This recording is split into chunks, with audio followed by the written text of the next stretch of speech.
नमस्कार साथियों जैसा कि आप जानते हैं हमारे ये जो चैनल है ये आप लोगों को जानकारी देने के लिए जागरूक करने के लिए बनाया गया है।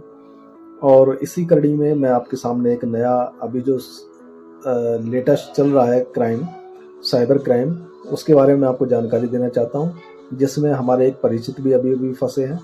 लेकिन ज़्यादातर गलती क्या होती है कि लोग अपने साथियों को, मिलने जुलने वालों को ये चीज़ें बताते नहीं हैं, शर्म के मारे, या घर में लोग परेशान होंगे इस वजह से।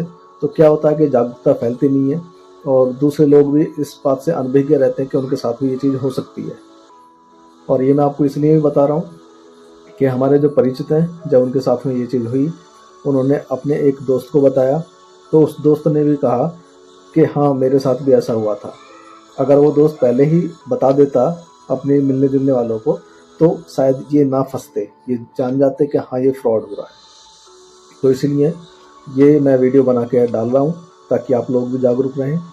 जो एक नया इस समय साइबर फ्रॉड चल रहा है, वो उन लोगों के लिए है, ट्रेडिंग से रिलेटेड है, जो नई नई कंपनियों के शेयर लॉन्च होते हैं, आईपीओ लॉन्च होते हैं, ठीक है, तो उसमें इन्वेस्ट करना चाहते हैं।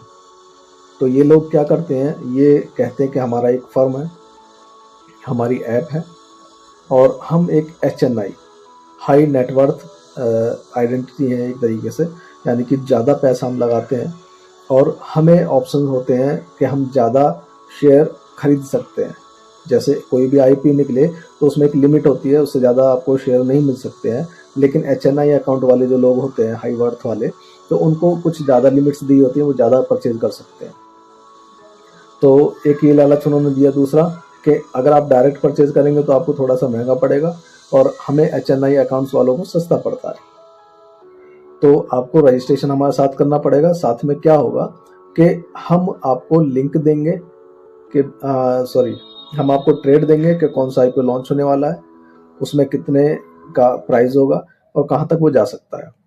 जब आपको खरीदना हो तो आप पैसा इन्वेस्ट करेंगे, तो हम जो अकाउंट बताएंगे उसमें आपको पेमेंट करना है, ठीक? और आपको उसमें पेमेंट करने के बाद में जब आपकी ग्रोथ होगी तो आप विड्रॉल भी कर सकते हैं। ऐसा कहने के बाद में जब उनके साथ में पहला आईपीओ लॉन्च हो रहा था, उनके लिए तो पहला ही था जो मेरे परिचित हैं, तो उनको बताया गया कि भाई ये आईपीओ है, इस डेट में लॉन्च हो रहा है, आज मतलब 2 दिन में ही, और इसमें आप पैसा इन्वेस्ट कर सकते हैं। तो उन्होंने 1,08,000 रुपये के शेयर आईपीओ वो पेमेंट कर दिया और उनको वो अलॉट हो गए, ठीक है। लेकिन वो अलॉट हुए केवल उनकी ऐप पे। अच्छा, ऐप भी इन्होंने दो बना रखी है, और ऐप का जो लिंक है ये अपनी तरफ से भेजते हैं, जो गूगल प्ले का लिंक नहीं होता है। तो ऐप डाउनलोड कर ली उन्होंने, और वो लिंक भी एक्सपायरेबल होता है, यानी आप उसको दोबारा यूज करना चाहें तो यूज नहीं होता, एक्सपायर हो जाता है वो। तो ऐप इन्होंने डाउनलोड की, और उसमें एक सिस्टम उन्होंने और बनाया हुआ था कि जब भी आपको पेमेंट करना हो डिपॉजिट, तो आप हमें पहले बताएंगे, हम आपको एक कोड देंगे, उस कोड के थ्रू और एक अकाउंट की डिटेल देंगे, उसमें आपको पेमेंट करना है। और वो इस तरीके से बोलते हैं कि आधे घंटे के लिए, 30 मिनट के लिए ही एक्टिव रहेगा। अगर आपने पेमेंट की तो, नहीं तो वो एक्सपायर हो जाएगा, आपको दोबारा करना है तो दोबारा आपको बताना पड़ेगा। ये लोगों को फंसाने का, और कहते हैं सिक्योरिटी पर्पज की वजह से, ताकि कोई जो फ्रॉड करने वाले लोग हैं वो इसका फायदा ना उठा सके, वो लिंक एक्सपायर हो जाए। तो वो भरोसे में आ गए, उन्होंने 1,08,000 रुपये डिपॉजिट किए, और 2-3 दिन में ही देखा, जैसे वो आईपीओ लॉन्च हुआ, और सेम रेट अगर आप एक्सचेंज पे जाके देखोगे, गूगल पे जाके देखोगे, तो वही रेट वहाँ और वही रेट वहाँ, यानी सिमुलेटर बना रखा अपनी ऐप को, ताकि सेम चलता रहे कि आप यहाँ पेमेंट करेंगे, आपके आईपीओ के जो शेयर हैं वो अलॉट हो जाएंगे, और अलॉट हो गए, वो उनकी ऐप में दिख रहे हैं कि हाँ अलॉट हो गए हैं, ठीक है, लेकिन असलियत में अलॉट नहीं हुए हैं, और दिख रहे हैं। 2 दिन बाद उनको बेचने का ऑफर आया, उन्होंने उनको बेचा, और प्राइस 2 दिन के बाद में जो 1,08,000 के खरीदे, वो लगभग 1,95,000 रुपये के करीब के बिकने को रेडी थे। उतना प्राइस उसका बढ़ गया था, क्योंकि ये उनकी मजबूरी है, उनको जो रेट दिखाना है वो रियल रेट से मैच करता हुआ होना चाहिए, ठीक है। तो उन्होंने वो बेच दिए, लेकिन पैसा विड्रॉल नहीं हुआ है, पैसा वहीं पड़ा है उनके पास। अब वो बेचने से पहले ही एक दूसरा लिंक आता है, दूसरी ट्रेड आती है कि भाई अगर अब ये आईपीओ लॉन्च होने वाला है, आप इसमें लगाते हैं पैसा, ठीक है, तो अब उनका 1,95,000 तो पहले ही वहाँ सेव हो गया एक तरीके से। अब अगला आया कि आप इसमें 3 लाख रुपए का परचेज करते हैं तो इतने आपको शेयर मिलेंगे और ये इतना बढ़ सकता है। अब उन्होंने सोचा 1,95 करीब तो है, ठीक है, 3 लाख रुपए कुछ लगाना है, 2 लाख रुपए उन्होंने और इन्वेस्ट कर दिए। उसके लिए भी उनको लिंक आया खाते का, वो खाता किसी फर्म का था, तो लगा कि हो सकता है कि ऐप तो किसी और नाम से, फर्म इस नाम से होगी, तो उसमें पे कर दिया उन्होंने और वहाँ उतने के अलॉट हो गए उनको जो शेयर थे, ठीक है। और जब वो लॉन्च हुआ उसमें फिर ग्रोथ हुई उनको। अब जो उनका पैसा था वो लगभग 3 लाख कुछ रुपए था, जो बढ़ के उनको दिखने लगा, यानी कि वो पेमेंट बढ़ के दिखने लगा। अब ये जो उन्होंने शेयर आईपीओ सेल किया प्रॉफिट में, फिर उनको क्या हुआ, ऐसे ही अगला एक ऑप्शन आया। जब तक उनको थोड़ा सा डाउट होने लगा था कि यार ऐसा कैसे हो रहा है, मैं जो पैसा दे रहा हूँ वो अगले उसमें ये होल्ड कर लेते हैं, उसको देते नहीं है। तो इसी कड़ी में आगे बढ़ते हुए अगला ऑफर फिर आया, और अब जो ऑफर था वो लगभग 9 लाख रुपए के आसपास का था। तो जो उनका पैसा पैसा था वो उन्होंने अलॉट करने के लिए दे दिया, और साथ में जो पैसा वापस और कम पड़ रहा था जो उनको डिपॉजिट करना था वो नहीं कर पाए, और तभी उनको डाउट होने लगा। साथ में ग्रुप में किसी ने मैसेज डाल दिया कि मैंने पैसा लगाया, मैं विड्रॉल नहीं कर पा रहा हूँ, तो उनको और दिक्कत आने लगी। उन्होंने क्या काम किया, ऑनलाइन जाके जो शेयर डिपॉजिटरी संस्था होती है सेबी वगैरह, तो यहाँ पे क्या है कि पैन कार्ड के द्वारा अलॉट कर हम देख सकते हैं कि हमारे नाम पे कितने शेयर अलॉट हैं। तो वहाँ जाके देखा तो वहाँ कुछ नहीं था, जो बिके वो भी डिटेल्स नहीं, जो खरीदे वो भी डिटेल नहीं, तो थोड़ा कन्फ्यूजन हुआ।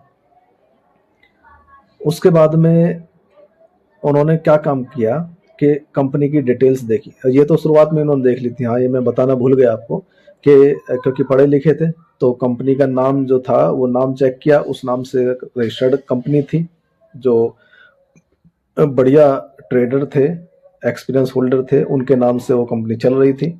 सिमुलेटर ऐप बना रखी थी बिल्कुल सेम टू सेम, और उनके एक बढ़िया जो एक्सपर्ट होते हैं जो इसकी जानकारी देते हैं कि भाई कहाँ ट्रेड करना, कहाँ पैसा लगाना, कौन सा आईपीओ खरीदना, उनमें से एक एक्सपर्ट के नाम से इन्होंने आईडी बना रखी थी, ग्रुप बना रखा था, व्हाट्सएप ग्रुप। तो इसकी वजह से ये थोड़ा सा और फंस गए, क्योंकि इनको लगा कि भाई ये तो जेन्युइन है और ये बंदा है वास्तव में, और ये ग्रुप में जानकारी देता भी है, मीडिया में भी आता है, तो इस वजह से वो फंस गए उसमें। अब क्या हुआ कि जब उनको थोड़ा सा डाउट होने लगा, उन्होंने बोले कि भाई मैं जो आगे पैसा नहीं दे पा रहा हूँ, मेरे पास पैसा नहीं आगे लगाने के लिए, एक काम करो आप मेरा ये विड्रॉल कर दो, मैं पैसा मेरा वापस कर दो, मैं इसको नहीं खरीदना चाहता हूँ। तो उन्होंने क्या बोला कि भाई ये पैसा इस तरीके से वापस नहीं होगा, ये आपने अलॉट के लिए बोल दिया और ये हमने लगा दिया है फंड में, अभी तक अलॉट नहीं हुआ जबकि, ठीक। तो आपको क्या करना पड़ेगा कि आपको कैश, ये जो ऊपर का अमाउंट है जो आपने दिया है, बाकी तो आपका इतना था लगभग 5-6 लाख रुपए, 7.5 लाख रुपए करीब, 9 लाख रुपए आपको और देना है। आप चाहो तो हम इसको क्या कर सकते हैं कि अपनी तरफ से आपको लोन दे सकते हैं, ठीक है। इनको डाउट हो चुका था, तो इन्होंने क्या करा कि इन्होंने बोला कि सर मेरे पास में पैसा नहीं हो पा रहा है, कोई लेडीज़ थी, कि मैडम अभी मेरे पास में पैसा नहीं हो पा रहा है, मैं इसमें आगे नहीं जमा कर पाऊँगा, तो आप मैं अभी इसके बारे में सोचना है। तो उन्होंने एक ऑफ़र दिया कि आप चाहें तो इसमें हम अपनी तरफ से लोन दे सकते हैं। अब इनको लगा यार लोन दे सकते हैं अपनी तरफ से, तो मेरी जेब से तो जाना नहीं है। तो उन्होंने बोला ठीक है, आप, इनको भी टाइम चाहिए था थोड़ा सोचने के लिए, जांच पड़ताल करने के लिए, तो इन्होंने बोला ठीक है आप मेरे को लोन अलॉट कर दीजिए और मैं इसको इसमें लगाऊंगा। अब उसके बाद में इनको लॉट अलॉट हुआ और इनका जो वो अलॉटमेंट में फंड लगा दिया गया, ठीक है। इसके बाद में इनको और जानकारी मिली, एक ग्रुप में बंदे ने इनको कॉल किया कि भाई मेरा पैसा ऐसे फंसा हुआ है, मेरे को दे नहीं रहे हैं, मैं विड्रॉल करना चाहता हूँ, नहीं दे रहे हैं। तो अब इनको बड़ी दिक्कत हुई, आशंका हुई। तो इन्होंने सोचा कि यार मैं अपना कैंसिल करता हूँ, मना करता हूँ। तो इन्होंने उनको बोला कि सर मैं आगे पैसा नहीं दे पा रहा हूँ और पैसे का इंतजाम नहीं हो पा रहा, आपका जो लोन अमाउंट है ना, ये आप एक काम करो, आप इसको विड्रॉल ही कर लो और मेरा पैसा मुझे दे दो, अपना लोन का पैसा आप अपना रख लो। तो उनका क्या कहना है कि सर ये पैसा इस तरीके से विड्रॉल नहीं होगा, लोन का अमाउंट अलग है और जो आपका फंड चलता है वो अलग है। ठीक है, आपका जो अकाउंट चल रहा है, आपको हमारा पहले लोन अमाउंट देना पड़ेगा, जब आप लोन अमाउंट दे देंगे तब आपका ये फंड रिलीज होगा। अब इनको बिल्कुल लग गया कि हाँ ये फ्रॉड हुआ है इनके साथ में। उसके बाद में ये अच्छा इन्होंने किया कि तुरंत मेरे को इन्होंने बताया, ठीक, और हमने उसमें तुरंत के तुरंत कार्रवाई कराई। उन लोगों को हमने महसूस नहीं होने दिया। मैंने इनको बोला कि आप लाइव रहिए, बस उनसे टाइम मांगते रहिए, उनको ये पता नहीं लगना चाहिए कि हमारे सॉरी उनको ये पता नहीं लगना चाहिए कि आप इनसे सचेत हो गए हैं और आगे आप पैसा इसलिए नहीं दे रहे हैं कि आपको पता लग गया कि ये फ्रॉड कर रहे हैं।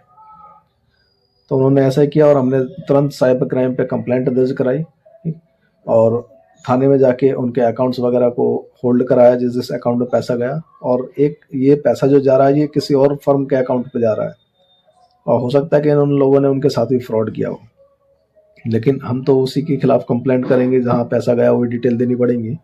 तो अभी लगभग 2 लाख रुपए के करीब होल्ड हुआ है अकाउंट्स में, ठीक है। बाकी अभी उस पर कार्रवाई चल रही है। साइबर क्राइम वालों ने बताया कि 72 अकाउंट्स में पैसा ट्रांसफर हो चुका है, जिन पे ये जाके लीन लगा है। तो ये जानकारी मुझे आपको देनी जरूरी थी कि नया सिस्टम चल रहा है, जो रियल में फंड मैनेजर हैं या मार्केट के खिलाड़ी हैं जो बताते हैं कि भाई पैसा कहाँ लग रहा है, कहाँ लगाना है, उनके नाम पे सिमुलेटर ऐप खुल रही है जो कम पैसे में ज़्यादा से ज़्यादा प्रॉफिट देकर, ठीक है, लोगों का पैसा लगवा रहे हैं और वहाँ ग्रुप में अपने ही लोगों को लगाते हैं। और ऐसा भी होता है कि जिन लोगों को पता लग जाता है, क्योंकि सारे एक साथ तो लगाते नहीं है पैसा, कुछ लोगों ने जिन्होंने पहले लगाया होगा, जिनका अब फ्रॉड क्लियर होने वाला है, उन लोगों को ये ग्रुप से हटा देते हैं और नए ग्रुप में ले जाते हैं, नए लोगों को नए ग्रुप में शिफ्ट कर देते हैं, पुराने लोगों को उस ग्रुप में छोड़ देते हैं ताकि उनकी जो इन्फॉर्मेशन है वो आगे ना जा पाए। ऐसा ही इनके साथ भी हुआ, इनको एक ग्रुप में से निकाल के नए ग्रुप में जोड़ा गया और पुराने ग्रुप में से केवल 2-3 लोग ही उसमें आ पाए, बाकी सारे गायब हो गए और बाकी जितने भी थे नए लोग थे। और नए लोगों को इन्होंने कॉल करके देखा तो किसी नंबर पे भी कॉल नहीं जा रही थी, क्योंकि वो व्हाट्सएप नंबर थे केवल, और वो भी वो नंबर होंगे जो ब्लॉक हो चुके हैं, क्योंकि व्हाट्सएप तो चलता रहता है फिर भी ब्लॉक नंबर के बिना भी। तो इस तरीके से फ्रॉड चल रहा है, आप इससे बच के रहें, सावधान रहें। आगे भी हम इस तरीके से कोई भी जानकारी आती रहेगी तो शेयर करते रहेंगे ताकि आप भी जागरूक रहें और इसको ज़्यादा से ज़्यादा लोगों में शेयर कीजिए ताकि वो लोग भी जागरूक बने। सबसे बड़ी दिक्कत ये होती है कि हमें खुद नहीं पता चलता है और हमें पता चलता है तो हम आगे लोगों को नहीं बताते हैं, इसलिए वो भी फंस जाते हैं। तो मैं आपसे यही चाहूँगा कि आप खुद भी जागरूक हों और अपने मिलने जुलने वालों को भी जागरूक करें, इस वीडियो को शेयर करें ताकि वो भी लोग इस चीज़ों में ना फंसे। धन्यवाद, मिलते हैं अगली वीडियो में।